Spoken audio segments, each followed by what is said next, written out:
An SUV in black arrived at the curb. Everyone was in complete disbelief when the individual stepped out. In the metropolis of Atlanta, secrets are seldom kept for very long, and nothing ever dies quietly in the hip-hop and love worlds. Rumors that Bambi and Erica Dixon were headed for a collision had been going around for weeks. Fans had seen the shady remarks, the cryptic postings, and the subtle jabs, concealed inside arbitrary lives. Each video was analyzed on blogs. Each tweet became a headline, and each sidelong glance and smile proved that the two ladies weren't just no longer putting up with one another. They were getting ready for battle. No one anticipated the confrontation to blow out in front of hundreds of yelling onlookers while the cameras were filming. However, in Atlanta, drama seldom remains behind closed doors when it strikes. The evening began simply. Scrappy was also booked, host in a lounge, one of those gloomy places where people may enjoy bottle service, where the guest list is more exclusive than a fashion show and the DJ is louder than your thoughts. An easy payout, an opportunity to interact with fans, a few shout-outs, and a trip home before midnight were all part of the plan. However, once it was revealed that Bambi and Erica Dixon were also on the RSVP, people's mouths fell. Everyone was aware that messy was history. The long-standing ex, Erica, had established a reputation for being unflappable yet brutally honest when forced. The fiery wife, Bambi never one to hold her mouth. This former wife became sporadic ally. Add many receipts scattered among seasons, a kid in the midst, years of entanglements, and reality TV confessionals. By 10:45 p.m., you had two ladies who were destined to collide the instant the cosmos put them in the same orbit. There was a bustle in the lounge. Erica was the first to arrive, her velvet coat catching the light as she walked. The gathering was divided between adoration and expectation as she walked confidently and smiled in a manner that said, "I'm here, and I know you see me." After ordering a drink and taking a few photos, she shared a little narrative on social media with the remark, "Unbothered as always." Fans took notice right away. Erica's energy shouted against controlled calm, and blogs were tagged with captions, like, "She knows Bambi's coming." The sort that makes folks wonder whether she's going to make a viral headline out of it or laugh herself out of it. About 11:15 p.m., Bambi came in, a smooth slide without any hesitation or delay at the door, her team behind her, across the floor. People whispered that she seemed too calm for someone headed right into stress because of her shiny grin and honeyed sheen. Bambi was more than simply her evening attire. She was prepared for combat. Every look deliberate, every detail precise. She could manage a brief wave, a ring's shine, and a well-placed wink at a fan who had their phone out. She refused to let Erica control the story. Bambi was going to be the main character in whatever narrative that was going to be told tonight. The two ladies did not immediately recognize one another. As if she had nowhere else to be, Erica sipped carefully from her glass while laughing heartily at every joke. In the meanwhile, Bambi and her companions were leaning against a velvet booth as she scrolled through her phone in that aloof, "this doesn't even matter to me" pose that deceived no one. But the energy ran across the whole lounge. To get within earshot, other people pretended to order beverages as they moved closer to the activity. Even the DJ seemed to be uneasy by its witching tunes until he dropped a document. That was too much history. The first spark flew at that same time. Scrappy once dedicated the song to Erica. Years ago, the same one that Bambi was being dragged by fans in contentious internet disputes. A portion of the audience burst out laughing uncontrollably as soon as the rhythm stopped, and Erica couldn't help but smile. Bambi managed to catch it. There was a little but terrible change in her face. Under all that luster, there's a spark of frigid steel. Like a detonator, she touched her phone to deliver a brief message that everyone could sense, but no one could read. Notifications started to appear all around Atlanta a few seconds later. A gossip site revealing the purported demi between Erica and Scrappy. Screenshots that were damaging since they seemed authentic.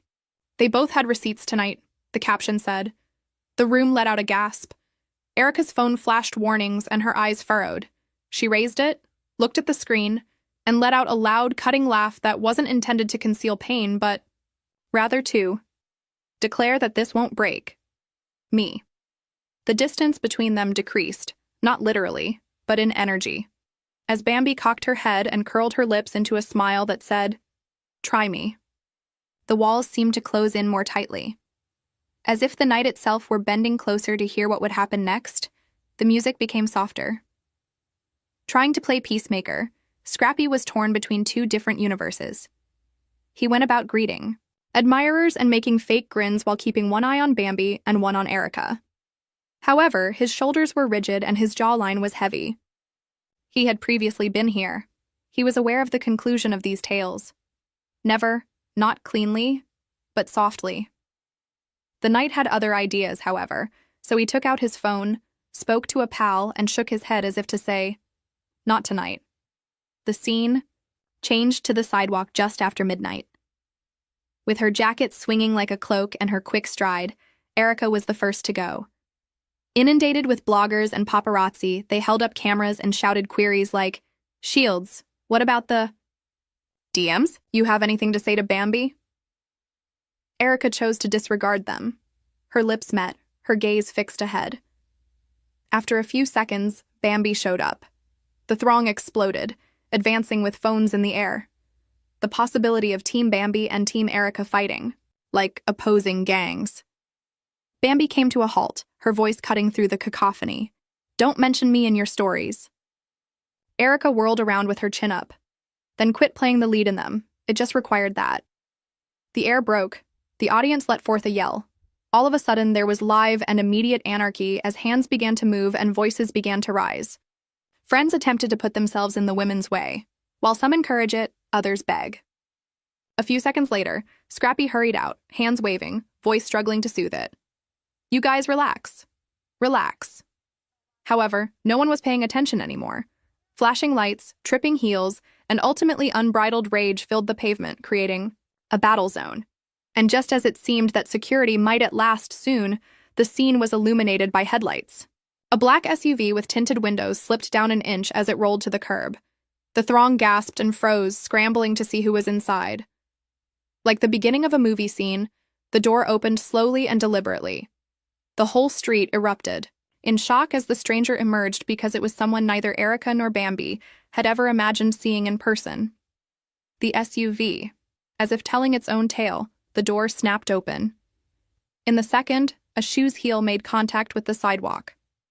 The audience let out a collective gasp. Mama D got dressed. She had come like a queen returning to her throne, decked up from head to toe in a jacket adorned with rhinestones that gleamed even in the dark street lighting of Atlanta. She had a magnetic presence that quickly sucked up all the tension and replaced it with a new type of turmoil. Her name was shouted by bloggers. In order to obtain the viewpoint, fans pushed forward. Even security seemed uncertain about whether to stop recording or take a respectful pause. Mama D's voice pierced, the commotion like a sermon. "Young ladies, this is the end of this stupidity." She didn't sound like a peacemaker, however. It was the authoritative tone of a person who wasn't just breaking up a brawl. She was going to make things worse in her own way. Scrappy stopped, caught between fear and shame. His mother was notorious for passing judgment and dragging skeletons out of closets. Tonight was no different, judging by the velvet purse she was holding. Bambi straightened her shoulders, her chest still pumping from the thrill. "Respectfully, Mama D, this is none of your concern." Urka immediately grinned and pounced on the gap. "It's her business, I see. She is constantly in charge. By now, don't you realize that?" Sensing that clash had just taken a new, nastier turn, the audience oohed. Like a magician teasing her magnificent trick, Mama D raised the velvet purse and shook it. "I warned all of you," she remarked in a stern but sweet voice. "Receipts are kept by the palace." The audience was signaled by just one word: receipts. Whispers ran through the throng, phones leaned higher, and Erica's grin wavered just a little. Bambi's brows widened as her fingers clenched around her phone, which was filled with scandalous messages and perhaps leaked video from backstage moments that no one was intended to witness. Bambi's tone was piercing. "On this street, you're not going to play with me." Erica retaliated right away. "If you let her play if she has nothing to conceal." The fire was fueled by the gasps and howls of the audience. Scrappy became quite irritated. He threw his baseball hat on the ground and ripped it off. This is absurd. Are you all attempting to destroy me here?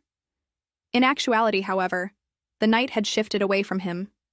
Was about the conflict between his past and present, which were separated by 10 feet.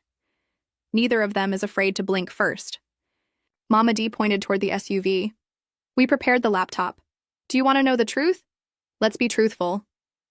Leaning over the panel, her driver, a guy with a poker face who had obviously seen this behavior before, powered up the screen.